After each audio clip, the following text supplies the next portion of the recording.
തെറി പറയുമ്പോ നോക്കിക്കോളി. ഞാനൊരു ധാരിണ്യം അതിൽ കാണിക്കൂല.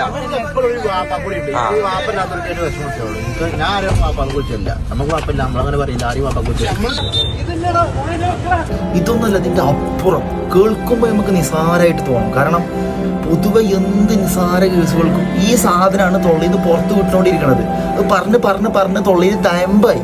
അത് ചെറിയ മക്കളിൽ വരെ ഇന്ന് കാണപ്പെടുമ്പോൾ അതിന്റെ ഗൗരവം നമ്മൾ മനസ്സിലാക്കണം. പ്രവാചകൻ സ്വല്ലല്ലാഹു അലൈഹി വസല്ലമ തങ്ങളുടെ ഒരു അധ്യാപനമുണ്ട്.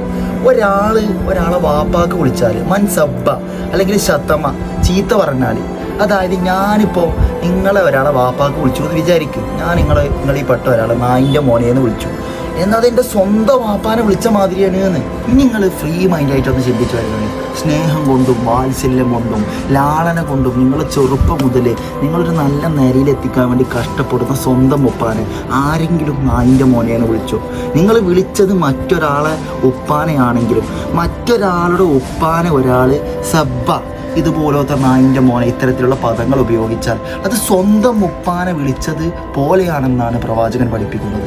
പ്രവാചകൻ്റെ അധ്യാപനമായതുകൊണ്ട് ഇസ്ലാം മത വിശ്വാസികൾക്ക് മാത്രമല്ല, ഒരു കോമൺ സെൻസുള്ള ഓരോ വ്യക്തികൾക്കും അതിൻ്റെ ഗൗരവം മനസ്സിലാക്കാൻ സാധിക്കും. അതുമല്ല, കോമഡി ഇപ്പോൾ കിടക്കുന്നത് അവിടെ അല്ല. ഇത് പറഞ്ഞ് മനസ്സിലാക്കി കൊടുക്കേണ്ട മുതിർന്ന ആൾക്കാർ, ഗൗരവമുള്ള വ്യക്തികൾ പോലും അങ്ങാടിയിൽ പോയിട്ട് അപ്പുറത്തുള്ളവനെ വിളിക്കണതും ഇതേ നായിൻ്റെ മോനെന്നാണ്. അപ്പോൾ ഈ നായി പട്ടി എന്നൊക്കെ പറഞ്ഞിട്ട് സ്വന്തം ഉപ്പാനെ പൊന്നുപ്പാനെ അഭിസംബോധന ചെയ്യുന്നതിനേക്കാളും നല്ലത് നല്ല സ്നേഹത്തോടെ വാത്സല്യത്തോടെ ഉപ്പാന്നോ അച്ഛനൊക്കെ വിളിക്കണമല്ലേ നല്ലത്. അപ്പോൾ ഒഴിവാക്കുക, അതായിരിക്കും നല്ലത്. അതുപോലെ ഇത്തരത്തിൽ അഡിക്റ്റായ കുറേ ആൾക്കാരുണ്ട്. എന്ത് പറഞ്ഞാലും തൊള്ളിയത് ദേ വരുള്ളൂ.